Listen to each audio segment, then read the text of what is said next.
evening to all of you. Here in the front of you, I am Isha with my friend Jyoti, and today we are present here to deliver presentation on the topic listening. So these are the contents to be covered. That is definition of listening, types of listening, effective listening strategies, and barriers to listening. So now we will know what is listening. Listening is a process of receiving, interpreting, and reacting to the things that we hear. Now, listening is a passive process and also listening is a cognitive process because in listening there is involvement of brain. So listening is cognitive process. There is difference between listening and hearing because in hearing any sound that goes into our ear is in hearing, but in listening we understand what we listen. There, now we will see the process of listening. The process of listening involves 5 steps. The first step is hearing. Hearing is when sound perceives through our ears. The second step in listening is attention. Attention means focusing on what we hear.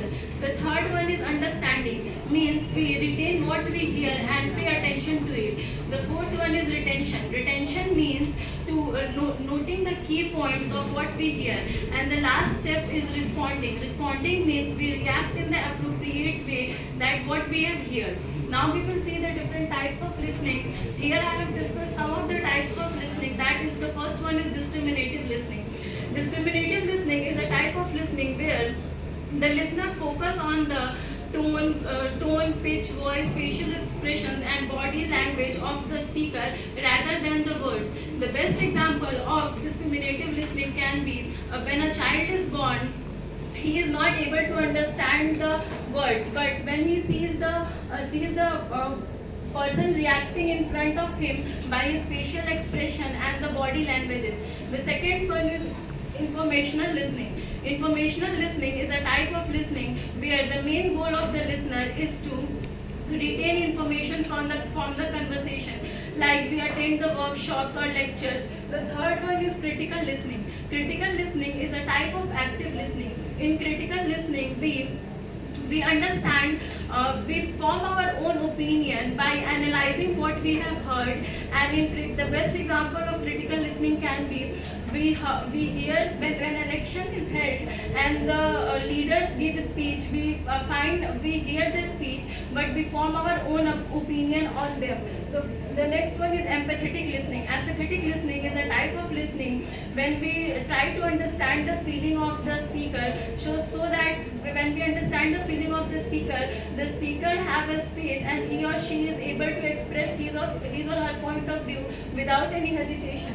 The next one is comprehensive listening. Comprehensive listening is a type of listening where we understand the actual meaning of the conversation and also tries to understand the implied meaning of the conversation.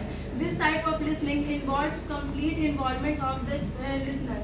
The next one is selective listening. Selective listening is a type of listening when we select a certain part of the conversation of the speaker to be heard. And the next one is biased listening. Biased listening is also a type of selective listening where we select only certain part of the communication that we are interested in. But this type of listening creates a sort of misunderstanding and also distorted communication.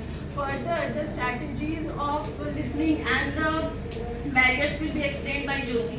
Now we are going to see some techniques to improve listening skills. The first one is active listening. Active listening means maintain eye contact or focus on the speaker and show interest through verbal and non-verbal cues like nodding. And the second one is reflective listening. Reflective listening means repeat or paraphrase what the speaker was said to ensure that you understand correctly, and this so that you are actively engaged in the conversation. And the third one is empathetic listening. Empathetic listening means try to understand speakers' emotions, feelings, not just the word they are saying, but also show empathy by acknowledging their emotions. And the fourth one is summarize key points. After the speaker has finished their conversation, you should be summarize the main key points they made. And the last one is offer feedback. Offer feedback or your perspective on what was said, this so that you are engaged in the conversation and helps to deepen understanding. Now you are barriers to listening skill. The first one is distraction.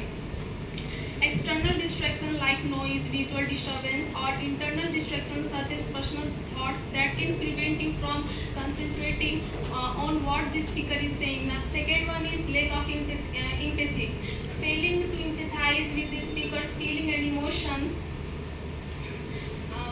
Feeling that can create a barrier to understanding their message clearly. And the third one is lack of physical barriers. Physical barriers like distance, poor quality sound, and speaking too softly can impede effective listening. And the last one is lack of feedback. Not providing feedback or not asking clarifying questions can create a barrier to effective listening or communication.